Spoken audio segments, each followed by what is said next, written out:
The Bachelor meets The Hunger Games. I'm just like, why do you want to know that? Like, a deadly competition, right? We'll see how this goes. Hi there, I'm Gabrielle. I like to make a lot of random videos on occasion about book-related content, as I am an avid reader.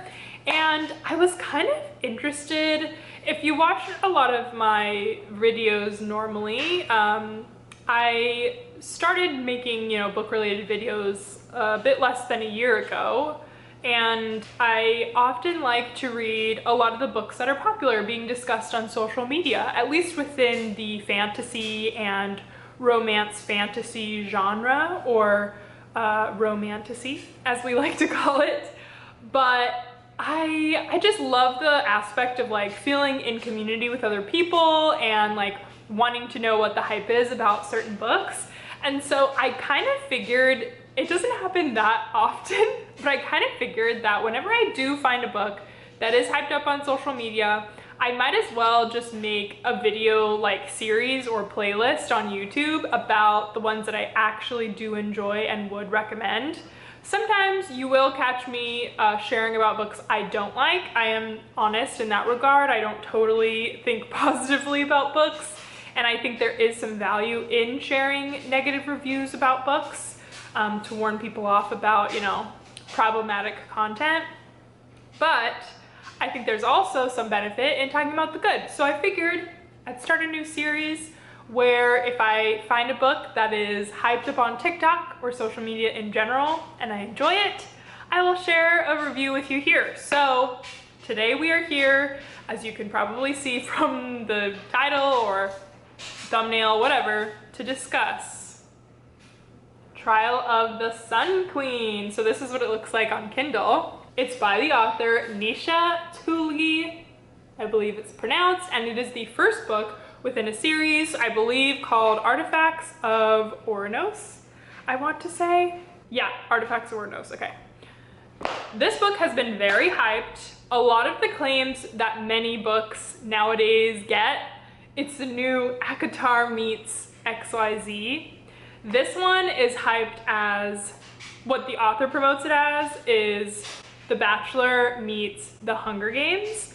But I have seen readers promote it as ACOTAR but better, and the competition part of ACOTAR, like the first book in the series where Pharaoh's under the mountain, that kind of stuff. Okay, so first I'll read to you the synopsis. The Bachelor meets The Hunger Games. 10 women, a deadly contest. Only one can win the Sun King's heart. That sounds like Sun King. Sun King. Not like sinking.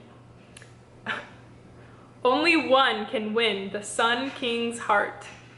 Laura has endured 12 long years of torment under the Aurora King's rule. Her only desire is to get free and pay him back for every moment of misery. When a surprise release finds her in the hands of the Sun King, Laura is thrust into the spotlight when she competes against 9 other tributes for the role of queen. If she wins his heart, she'll earn his freedom and finally get her revenge. But Laura doesn't belong in the Sun Queen trials. She doesn't understand why she was freed, and she isn't a citizen of the Sun King's court. The other tributes resent her presence and will stop at nothing to ensure Laura is wiped off the game board permanently. Now Laura must win, because if she loses, she dies. Or worse, she'll be sent back into the hands of the Aurora King. This glittering fae romance is perfect for fans of Sarah J. Maas, Jennifer Armentrout, and Raven Kennedy, my fave. Trial of the Sun Queen is the first book in a trilogy with an eventual happily ever after. As we can see, there is a lot to unpack. Not really, but okay, everyone's saying perfect for fans of Sarah J. Maas. Like, everyone says that. It's often not true. I think in this book, for the most part, people probably will like it if you are an ACOTAR fan.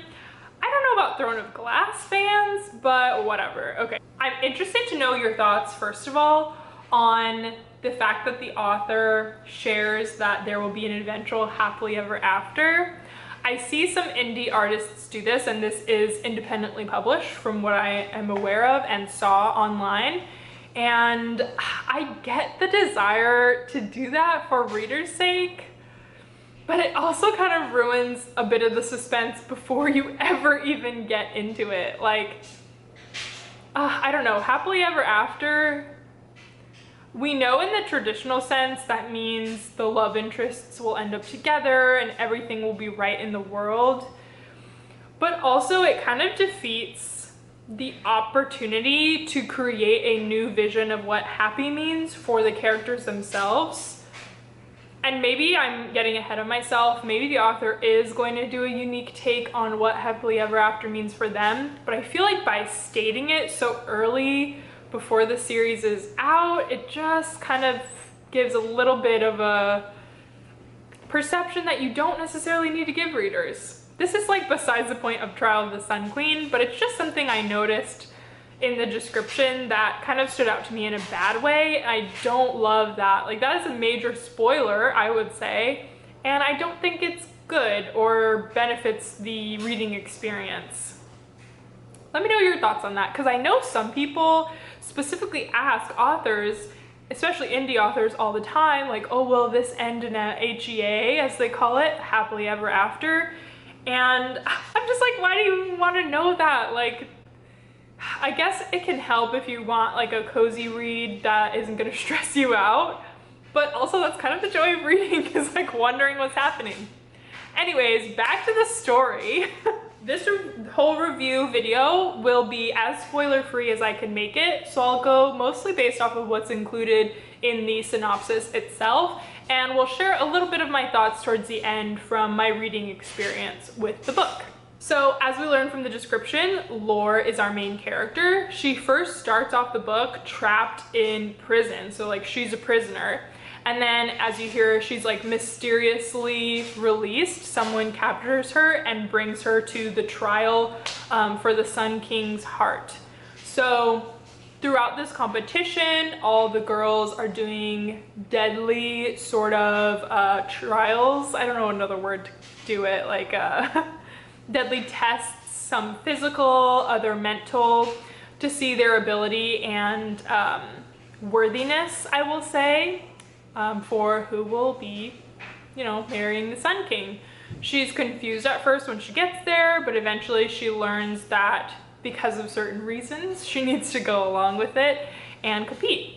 The book is multi-POV, and I'm not going to share the other POV because it's kind of like an enemy character, so there's not too much to say from that person's perspective in the book so far, but it definitely seems like they're going to be much more ingrained in the story in the second book. The book moves at a really, really good pace. I was like reading it so quickly. I read it, I think, in like 2 sittings because I had quite a few hours each time. I was like waiting in an airport and then I forget the other time. But it took me, yeah, like 2 sittings to read, so quite a few hours, but not super long. I found it very quick pace. I really, really enjoyed that. So it was super easy to read in that regard because you're just wanting to know what happens next. Like, I didn't necessarily ever feel like there was a lag in the story or that things were super slow. I will say the only thing that came close to that was having that second POV from the enemy character.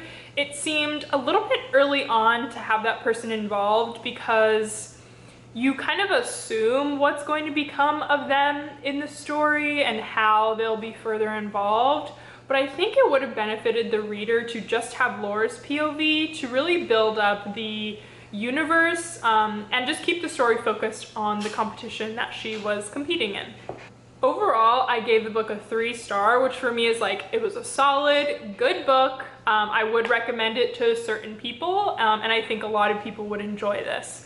I especially think this would be a great intro to romantasy and that kind of genre for people who maybe read mostly romance and want to take a little bit of a, toe dip into the waters of fantasy, because it's really not heavy on the fantastical elements or the magic that's involved. It's more about the plot, and the romance is prominent. So I would really recommend for those that are new to fantasy, and even if you don't normally read romance either, like if you like literary fiction or something, it's a really good intro book into the fantasy genre overall. I wasn't totally in love with certain elements of the story, but again, I would recommend it. I think overall it read pretty YA in the sort of diction that it used. It was very easy to understand if you're, you know, a frequent reader, and I think it could have been YA, except the author does describe it as NA or new adult, because there are a few explicit sex scenes, not like super crazy if you read the books with the romantic scenes in them often, but in general I wouldn't want that in a YA book. So it definitely was correct in saying it's new adult or NA, but I think in terms of like the rest of the book separate from those scenes, it's a little bit more on the YA side. There were parts of the plot that I felt like, you know, with it being described as like this deadly competition, I didn't necessarily feel how high stakes it was supposed to be from the way the story was told. I think Lore comes across very much I'll do what I need to do, like she's very tough and will fight whatever she needs to do tooth and nail to get things done for herself and everyone she's fighting and living for.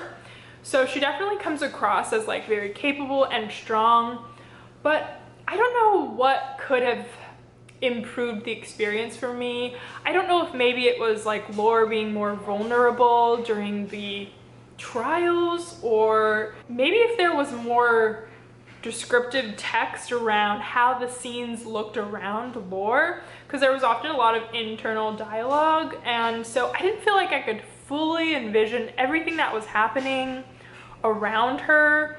And kind of related, the side characters throughout the story were very lackluster. Like they were super minimal, specifically the other competitors in the trials. Like I don't really feel like I knew any of them, and none of them really mattered ultimately, but I think maybe knowing them a bit better would have made the competition a little bit more interesting. Like there wasn't necessarily any reason to like or dislike any of the other characters.